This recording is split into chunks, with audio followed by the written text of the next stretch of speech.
11 o'clock the next day, we were well upon our way to the old English capital. Holmes had been buried in the morning papers all the way down, but after we had passed the Hampshire border, he threw them down and began to admire the scenery.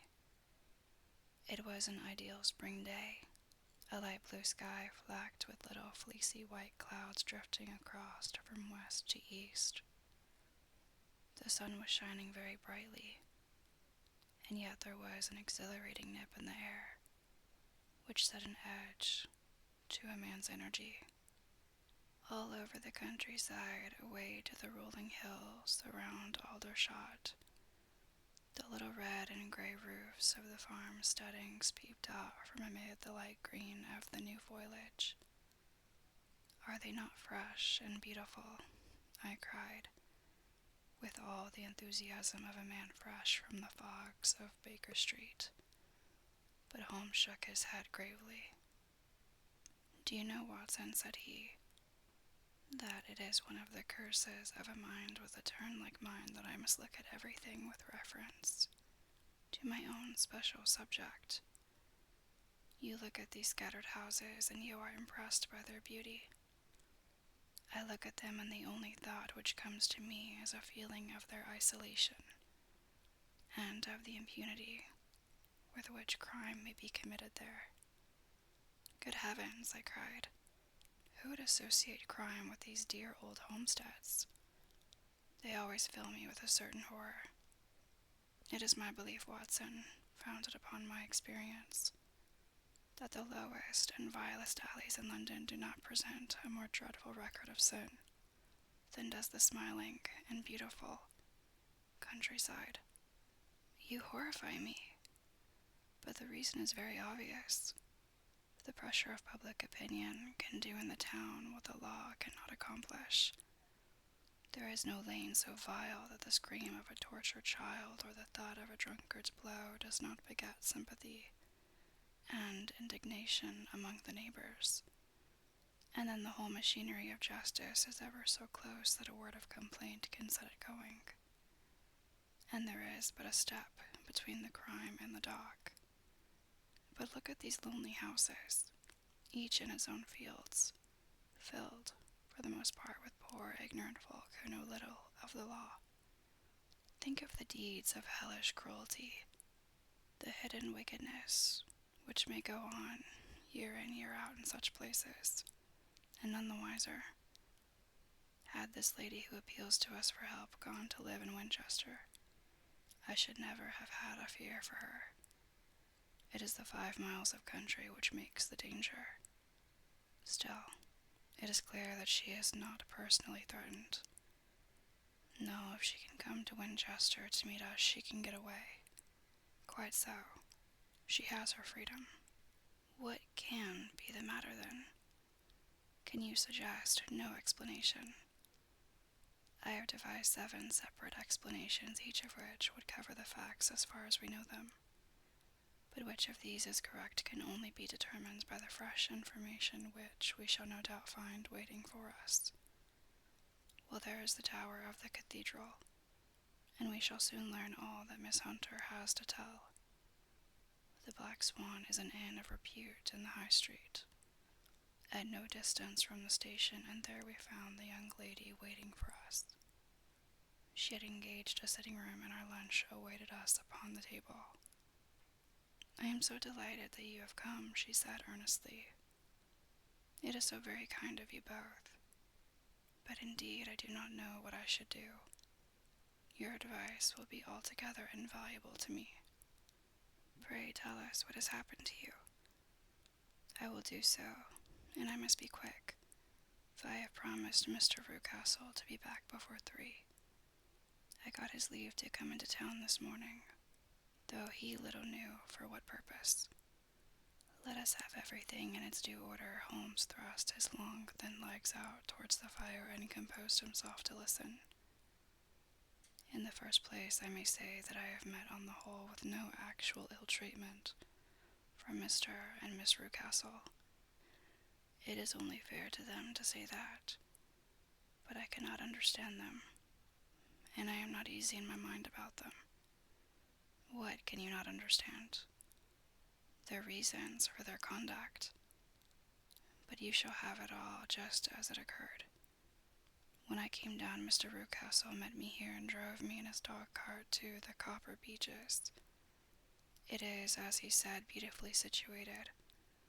But it is not beautiful in itself, for it is a large square block of a house whitewashed, but all stained and streaked with damp and bad weather. There are grounds round it, woods on 3 sides, and on the 4th a field which slopes down to the Southampton high road, which curves past about 100 yards from the front door.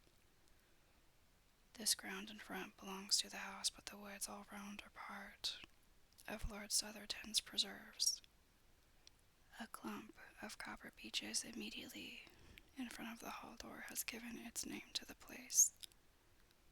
I was driven over by my employer, who was as amiable as ever, and was introduced by him that evening to his wife and the child.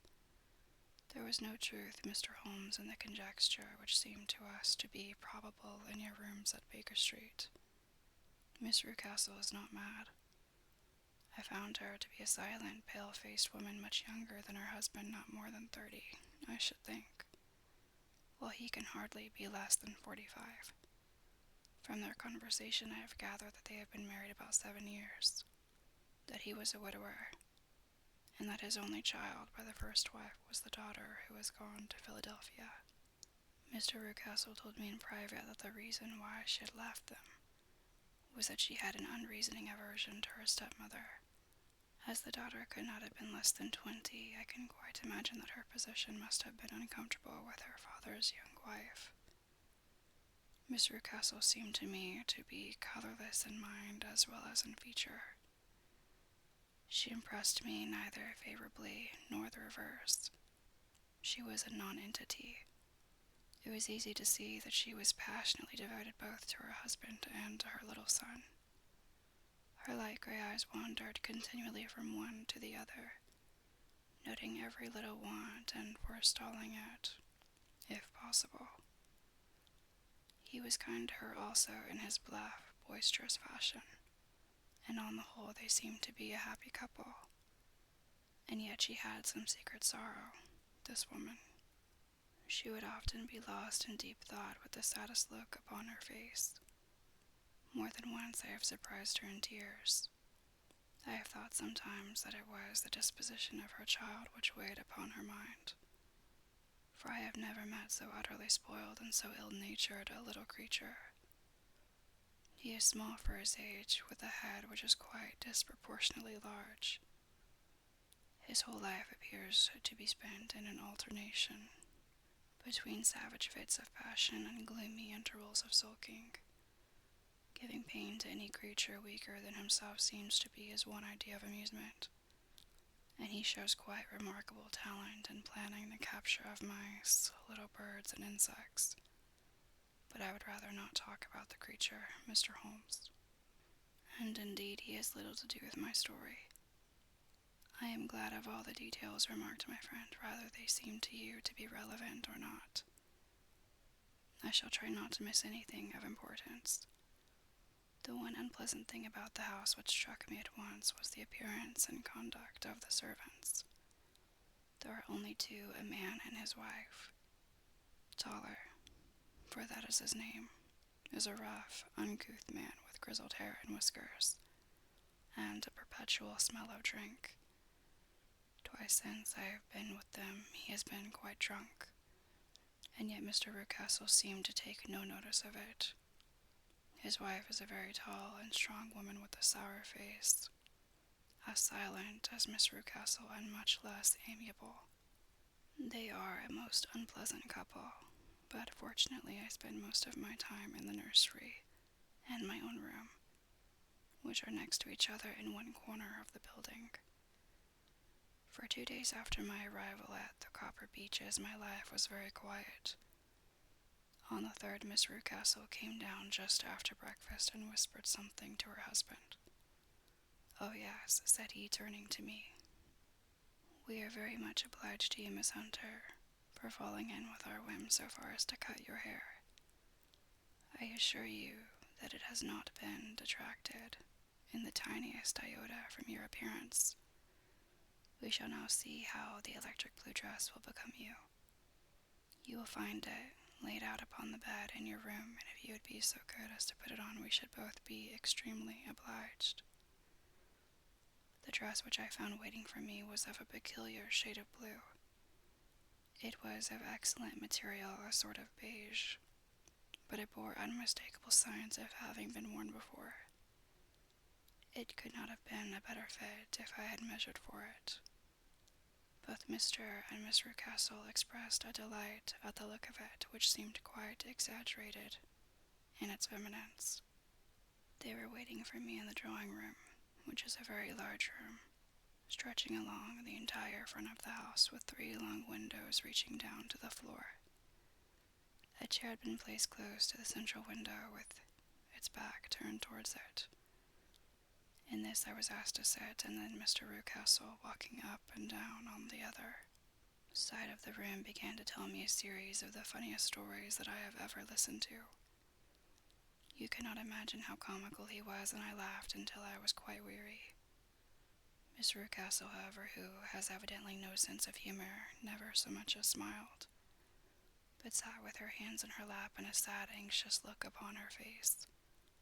After an hour or so, Mr. Rucastle suddenly remarked that it was time to commence the duties of the day, and that I might change my dress and go to little Edward in the nursery. 2 days later, the same performance was gone through under exactly similar circumstances. Again I changed my dress, again I sat in the window, and again I laughed very heartily at the funny stories of which my employer had an immense repertoire, and which he told me. Then he handed me a yellow-backed novel, and moving my chair a little sideways, that my own shadow might not fall upon the page, he begged me to read aloud to him. I read for about 10 minutes, beginning in the heart of a chapter, and then suddenly, in the middle of a sentence, he ordered me to cease and to change my dress.